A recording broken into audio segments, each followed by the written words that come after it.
Σεβαστοί μου πατέρες, αγαπητοί μου αδελφοί, δεν προσκυνάμε τώρα, παρακαλώ μην προσκυνάτε. Αγαπητοί μου αδελφοί, ολοκληρώνουμε με τον ακάθιστο ύμνο τις ακολουθίες των ιερών χαιρετισμών της Παναγίας μας. Οι χαιρετισμοί της Παναγίας μας και ο ακάθιστος ύμνος πρέπει να γνωρίζουμε οι χριστιανοί ότι πρέπει να διαβάζονται από τον πιστό χριστιανό κάθε μέρα. Και γι' αυτό η Εκκλησία μέσα στο Ιερό Απόδειπνο έχει την ακολουθία των χαιρετισμών της Παναγίας. Πολλοί άνθρωποι, Άγιοι, μας αναφέρουν και μας λέγουν στα βιβλία τους ότι αυτός ο οποίος διαβάζει καθημερινά τους χαιρετισμούς της Παναγίας, πολλοί εκ των Αγίων που το έκαναν αυτό αξιώθηκαν 3 ημέρες πριν το θάνατό τους η Παναγία να τους ενημερώσει ώστε να ετοιμαστούν ότι θα φύγουν.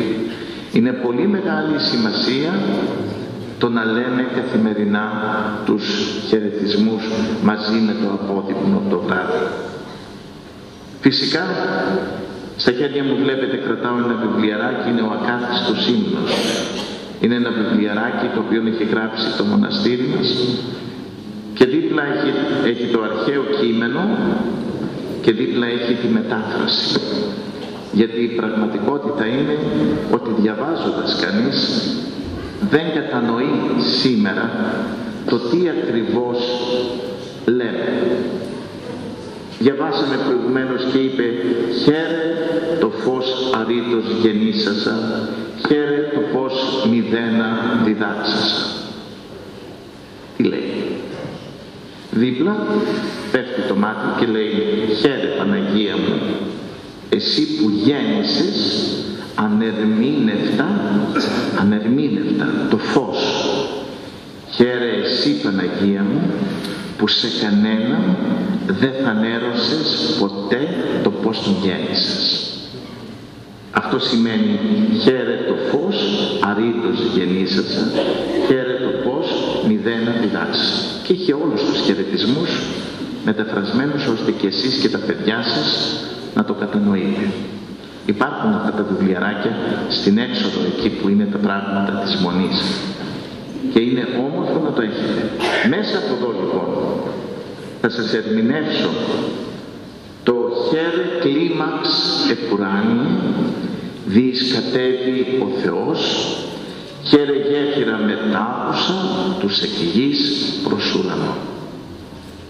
Τι είναι? Κάνουμε μία ακολουθία, λέμε ύμνους. Οι Απόστολοι λέει υμνούσαν την Παναγία. Ήδη ο άγγελος Κυρίου κατέβηκε και της είπε «Χαίρε και χαριτωμένη ο Κύριος μετά σου». Ο ίδιος ο άγγελος την Παναγία την ετίμησε και της φώναξε το «Χαίρε». Αυτά που λέμε κι εμείς.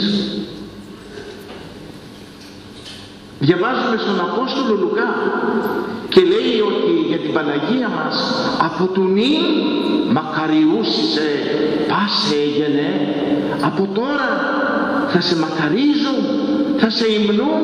Αυτό σημαίνει μακαρίζω. Δοξάζω, υμνώ όλες οι γενναίες. Και εδώ πρέπει να δούμε προσεκτικά, διότι σύμφωνα με την 7η Οικουμενική Σύνοδο η Παναγία δεν είναι Θεός για να λατρευτεί, όπως έφτασαν στη Μαριολατρία η παπική, η καθολική δηλαδή, η παπική εκκλησία που έφτασε να λατρεύει την Παναγία και γι' αυτό δεν κάνουν το σταυρό τους με τα 3 δάχτυλα που είναι ο Πατήρ, ο Υιός και το Άγιο Πνεύμα, αλλά με τα 4, διότι προσθέτουν και την Παναγία, διότι τη λατρεύουν την Παναγία. «Ου ποιήσεις σε αυτόν είδωλον», είναι η πρώτη εντολή, «εγώ είμαι Κύριος ο Θεός σου, ούτε θα λατρεύσεις ούτε θα προσκυνήσεις αυτά». Πρόσεξε λέει, Δεν θα λατρέψεις ούτε θα προσκυνήσεις τίποτε άλλο, λέει ο Θεός, εκτός από μένα. Κανέναν άλλο. Και γι' αυτό έρχεται η 7η Οικουμενική Σύνοδο και λέει ότι η Παναγία τιμάται όπως και οι Άγιοι που ήταν άνθρωποι, τιμούνται.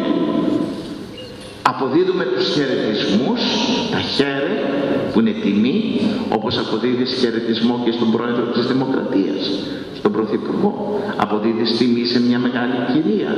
Το ίδιο λοιπόν στην Παναγία αποδίδουμε σεβασμό, τιμή, χαιρετισμό.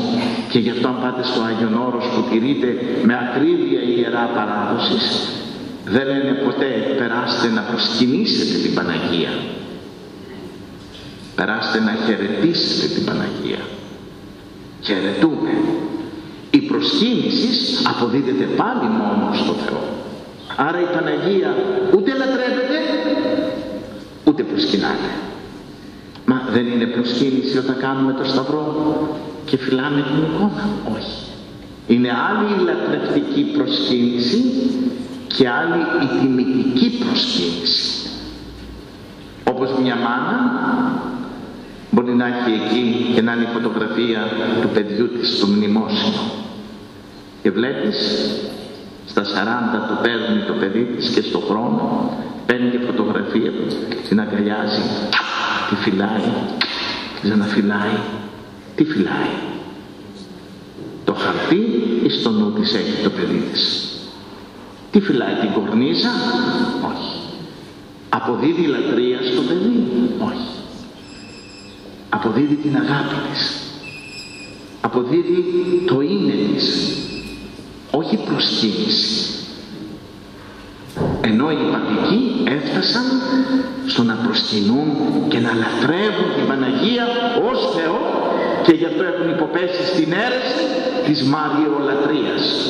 Λατρεύουν τη Μαρία, δηλαδή την Παναγία, και τη λέμε Παναγία διότι Άγιοι είναι όσοι αγωνίζονται για να ζήσουν κοντά στον Χριστό, όσοι ποθούν, όσοι μετέχουν στο σώμα της Εκκλησίας που είναι ο Χριστός.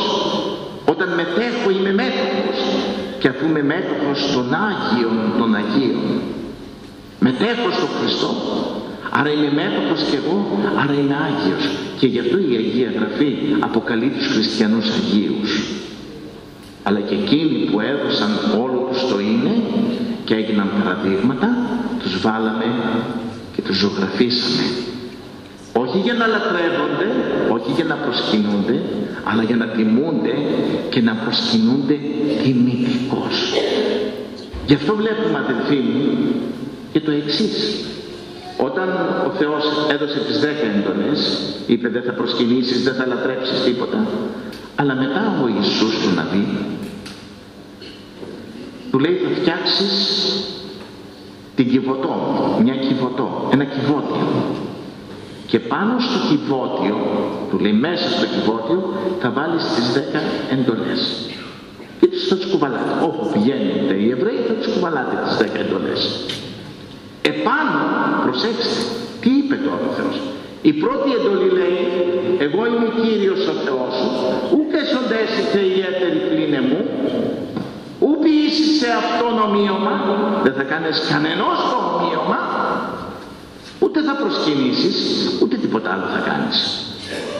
Και ξαφνικά λέει εκεί στην Παλαιά Διαθήκη, θα φτιάξεις το κυβότιο, αλλά πάνω στο κυβότιο θα φτιάξεις 2 ομοιώματα αγγέλων.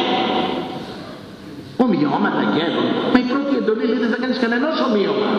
Όχι! Θα κάνεις ομοιώματα και θα τα λιβανίζεις, θα τα θυμιάζεις 7 φορές την ημέρα. Είναι η τιμητική προσκύνηση των αγγέλων και των Αγίων. Ο Θεός τι δεν θέλει, τι λέει στην πρώτη εντολή? Εδώ έρχονται οι Έλληνοι Προτεστάντες.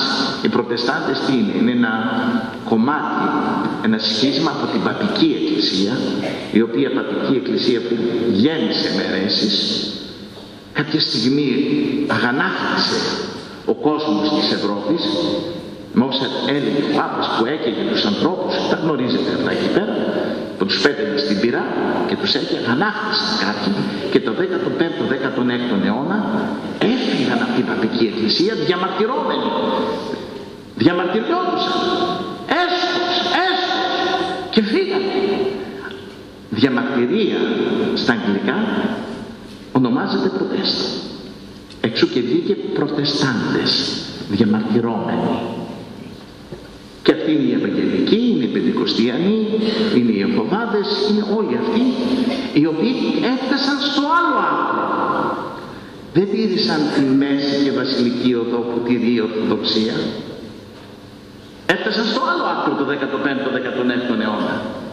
Από τη Μαριολατρία πήγαν στο να τη φωνάζουν απλά Μαρία και να μην αποδίδουν καμία τιμή. Έτυχε, εκεί ήταν η μητέρα του Χριστού. Έτυχε. Τι έτυχε? Έτυχε εδώ το μυστήριο της ενανθρωπίσεως. Για να ενανθρωπίσει ο Χριστός ανέμενε να βρεθεί αυτή η γυναίκα που θα γεννούσε το δεύτερο πρόσωπο της Αγίας Τριάδας.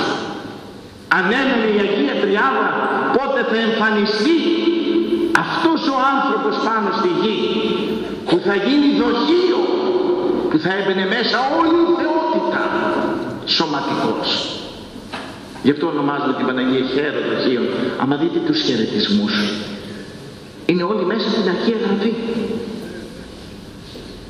Και τι γίνεται η Παναγία? Χαίρε κλίμαξε πουράνιε δις κατέβει ο Θεός. Και γι' αυτό προσέξτε εμείς οι Ορθόδοξοι, την Παναγία τη βάζουμε εκεί. Γιατί στο κέντρο είναι ο Χριστός, το λατρευόμενο. Και ο πολυέλος συμβολίζει ότι είναι ο Θεός μας, ο Χριστός μας που είναι γεμάτο φως. Εγώ είμαι το φως του κόσμου. Γι' αυτό κρέμεται από εκεί ο πολυέλος. Εγώ είμαι το φως.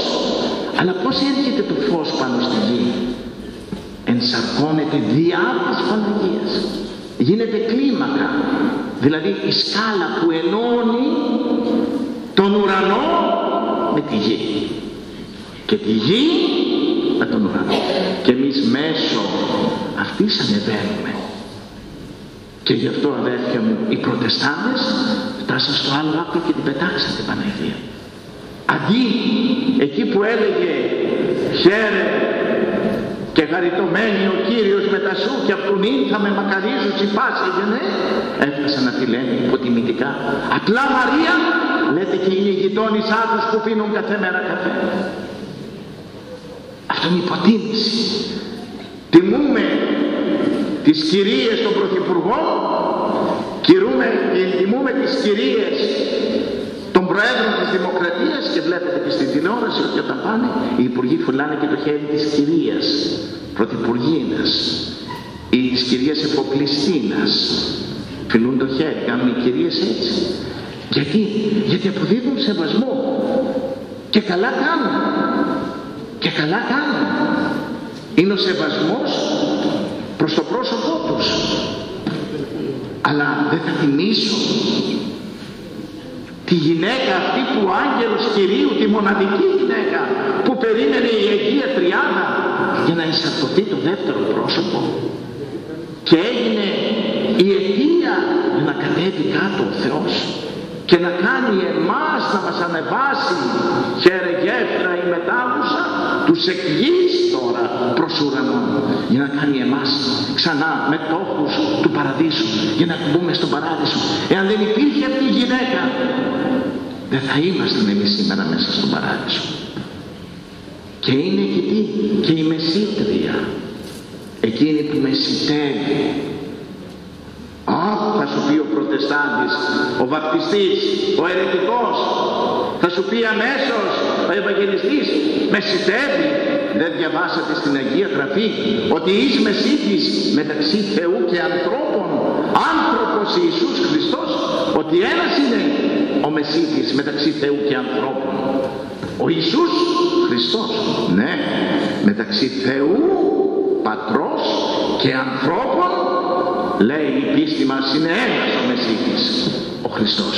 Μεταξύ Χριστού και ανθρώπων είναι η Παναγία.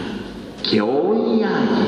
Και γι' αυτό διαβάζουμε στην Αποκάλυψη ότι λέει βλέπουμε το θυσιαστήριο και τον αμνό του Θεού. Τον βλέπουμε. Και τι άλλο βλέπουμε, λέει, 24 πρεσβύτεροι να μεταφέρουν τις προσευχές των πιστών προς το θυσιαστήριο, προς τον αμνό, προς τον Χριστό. 24 πρεσβύτεροι πρεσβεύουν μετά θάνατον. Οι ψυχές τους δέονται. Άρα οι νεκροί δεν κοιμούνται, είναι νεκρηγόρσοι. Προσεύχονται 24 πρεσβύτεροι που κυκλώνουν, λέει η Αποκάλυψη, και πρεσβεύουν. Και πολύ περισσότερο πρεσβεύει η γυναίκα εκείνη που γέννησε τον Χριστό. Και γιατί περίμενε, και το τελειώνω, γιατί περίμενε η Αγία Τριάδα αυτό το πρόσωπο?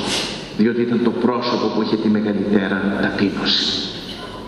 Βλέπετε λοιπόν την πλάνη των παπικών, βλέπετε την πλάνη των προτεσταντών και βλέπετε τη μέση και βασιλική οδό της Ορθοδοξίας. Αλλά δυστυχώς δεν διαβάζουμε. Βρήκα κάποτε ένα ψάλτη ο οποίος έγινε μάρτης του Ιεχωβά και το λέω σε ψεύδο μάρτης, γιατί ο μάρτης του Ιεχωβά είμαι εγώ. Λέει τι είσαι? Ο μάρτης του Ιεχωβά είμαι εγώ, του λέω. Ξέρεις τι σημαίνει Γιαχβέ? Ξέρεις τι σημαίνει Ιεχωβά, του λέω? Είναι το όνομα του αληθινού Θεού. Το όνομα του Θεού μου είναι. Άρα εγώ είμαι ο μάρτης, ο αληθινός. Εσύ είσαι ψεύδο μάρτης, γιατί αλλοιώνεις. Και γι' αυτό λέμε, να, εδώ πέρα το γράφει, θα το δείτε, λέει Αλληλούια. Στους χαιρετισμούς τώρα, και ψάλτης, Αλληλούια. Τι σημαίνει το Αλληλούια? Είναι Αλληλούια. Αλληλούια. Ενείτε το Γιαχβέ, ενείτε το Θεό. Αυτό σημαίνει το Αλληλούια. Θα το βρείτε στο βιβλιαράκι, έχει όλες τις μεταφράσεις. Και του λέω, δεν μου λες, τι έκανες ρε ψάλτη τόσα χρόνια επάνω στο ψαλτήρι? Έψαλες, δεν καταλάβαινες τι διάβαζες. Ό,τι λέει η Γραφή, ό,τι λέει η Γραφή έχει γίνει σε ψαλτήρι, σε ψάλσιμο, σε υμνοδία. Το νόημα το έχουν κάνει σε ύμνο. Δεν υπάρχει κάτι εκτός Αγίας Γραφής. Και κάθισα κάτω και το εξηγούσα. Και όταν ο άνθρωπος τα είδε, απομακρύνθηκε από την αίρεση και επέστρεψε ξανά στο ψαλτήρι. Γιατί συνήθως δεν γνωρίζουν και σε πιάνουν αδιάβαστο. Σου δείχνουν όπως θέλουν το δικό τους, εσύ δεν γνωρίζεις. Όπως εμένα έρθει τώρα ένας γιατρός και μου ανοίξει ιατρικά θέματα, εγώ δεν το μάλιστα. Από δεν είμαι γιατρός.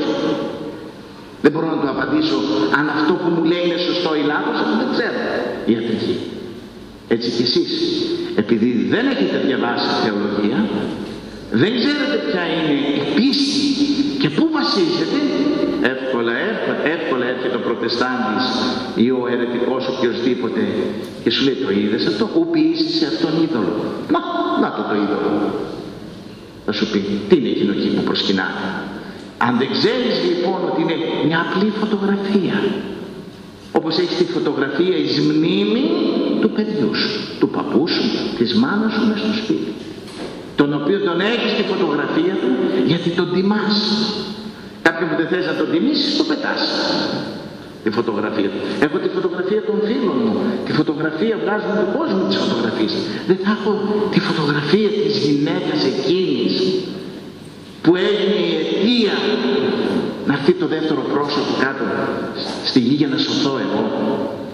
Και δεν θα τιμώ όχι το χαρτί ούτε το ξύλο, αλλά όπως η μάνα αγκαλιάζει τη φωτογραφία του παιδιού της που πέθανε και το σφίγγει, και εγώ αγκαλιάζω εκείνη την ώρα νόερα την Παναγία, όχι το ξύλο. Έρχομαι λοιπόν και λέω ότι θα πρέπει να προσέχουμε να μην πέφτουμε θύματα ούτε της Μαριολατρίας ούτε των άλλων που υποτιμούν. Και γι' αυτό η Ορθοδοξία είναι η μέση και βασιλική οδό. Και γι' αυτό βλέπετε ότι στο εξωτερικό, στην Αμερική, 15 κοινότητες προτεσταντών για πρώτη φορά αναζητούσαν οι πάστορες τους, οι ιερείς τους, ας τους πούμε. Γιατί οι προτεστάντες δεν έχουν ιερείς. Δεν δέχονται ιεροσύνη. Άλλο αυτό. Προσέχετε να δείτε πως γελιοποιούνται. Το Χριστό, η προς Εβραίους επιστολή, τον φωνάζει αρχιερέα. Προς Εβραίους. Είσαι αρχιερέας, λέει. Ένας είναι ο αρχιερέας, ο Ιησούς Χριστός. Μα αρχιερέας τι σημαίνει? Αρχηγός ιερέων. Άρα υπάρχει ιερατείο. Δεν υπάρχουν πάστορες, δεν υπάρχουν κατηχητές, υπάρχει ιερατείο και υπάρχει αρχιερεύς που είναι ο αρχηγός. Δείτε πόση διαστρέβλωση κάνουν. Αλλά έτσι σας πιάνουν αν δεν ξέρετε. Στον ύπνο εσύ δεν ξέρετε τι λες έτσι. Παναγία μου, και πίστευα λάθος. Και πότε προσέχεις στη συνέντευξή τους? Θέλει μεγάλη προσοχή. Κλείνοντας λοιπόν, όπως είπα, γιατί? Διότι η Παναγία υπήρξε η πιο ταπεινή γυναίκα. Η πιο ταπεινή γυναίκα υπήρξε η Παναγία. Και γι' αυτό η Παναγία μας έγινε το δοχείο της σωτηρίας μας. Έγινε η σκάλα που κατέβηκε ο Χριστός. Έγινε η γέφυρα που μεταφέρει εμάς προς τον ουρανό. Σωθήκαμε διά της Παναγίας που έφερε τον Χριστό επάνω στη γη. Διαφορετικά δεν θα υπήρχε η σωτηρία. Έτσι λοιπόν, αδελφοί μου, αποδίδουμε τιμή και ας μείνουμε λίγο στην ταπείνωση, γιατί εμείς έχουμε ξαναμιλήσει εδώ περί ταπεινώσεως. Δεν είμαστε ταπεινοί. Δεν είμαστε. Λίγο άμα σε προσβάλλω, λίγο τώρα άμα σε θίξω, λίγο άμα σου την πω, αμέσως θα μου τρώσεις, αμέσως θα πεις πήγα και ο παπάς με πρόσβαλε και σε πρόσβαλε το παιδί σου, σε πρόσβαλε ο άντρας σου, σε πρόσβαλε η γυναίκα σου, σε πρόσβαλε ο ένας, σε πρόσβαλε ο άλλος. Και η Παναγία δεν ενοχλεί το. Ό,τι και να της έδιγες ήταν η ταπεινή κόρη της Ναζαρέτ. Και γι' αυτό ο ταπεινός τι λέει? Ταπεινής δίδει ο Θεός τη χάρη του. Στους υπερηφάνους αντιτάσσεται. Και βλέπετε ότι αν εμείς δεν πάμε καλά μες στο σπίτι και λέμε πού είσαι Θεέ, γιατί δεν πάει καλά το σπίτι, είναι γιατί λείπει ταπείνωση. Άρα δεν έρχεται η χάρη του Θεού. Άρα δεν υπάρχει Θεός μες στο σπίτι. Μπορεί να έρχεσαι στην εκκλησία, άπαξ και έχεις εγωισμό μέσα εδώ, δεν γίνεται τίποτα. Μόνο με την ταπείνωση έρχεται η χάρη και μένει.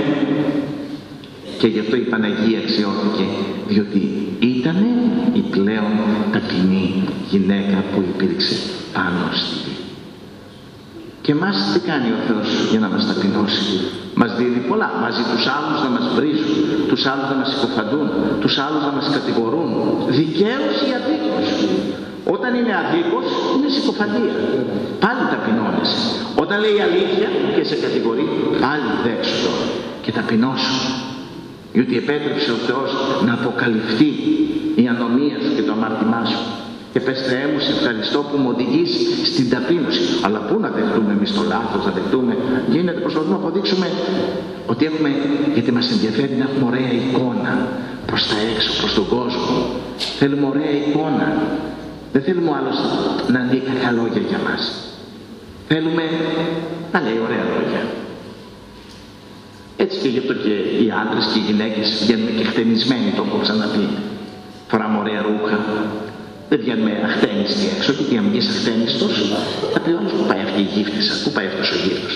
Μα εσύ θες να έχεις ωραία εικόνα για τον εαυτό σου. Δεν θες ο άλλος εσύ κοίτα τη γύφτισσα ή το γύφτο. Αυτό θέλω να έχω ωραία εικόνα, όχι μόνο σε επίπεδο εμφανισιακό. Έτσι γι' αυτό υπάρχουν και τα γυμναστήρια που κάνουν πώς κάνουν γυμναστήρια που τρέχουν. Θέλουν να αλλά είναι το ντύσιμο, το φέρσιμο, γιατί μιλάμε ωραία γενικά. Και τι το κάνουμε αυτό? Γιατί θέλουμε να βγάζουμε ωραία εικόνα, να έχει ο άλλος ωραία εντύπωση περί του προσώπου μας. Αν αυτό δεν το θέλει ο Θεός. Και τι είναι εγωισμός? Αυτό δεν το θέλει ο Θεός. Εμείς το έχουμε βαφτίσει αξιοπρέπεια φυσικά, για να καλύπτουμε τα νότα μας. Αλλά αξιοπρέπεια δεν υπάρχει στο χριστιανισμό. Ο χριστιανός είναι ταπεινός. Αυτή την ταπεινοφροσύνη έχει. Και γι' αυτό τι κάνει ο Θεός? Και τέλειωσε. Πόσα χρόνια έρχεσαι στην εκκλησία παρακαλώ εδώ μέσα? 30, 40, 50? Έτσι. Φαντάζομαι θα έρχεστε. Ίσως κάποιοι έρχονται λιγότερο. Δείτε. Και πρώτος κοιτάω τον εαυτό μου. εξινταρίζω, και αυτό έλεγα μέσα και σε ένα γέροντα που είναι 82.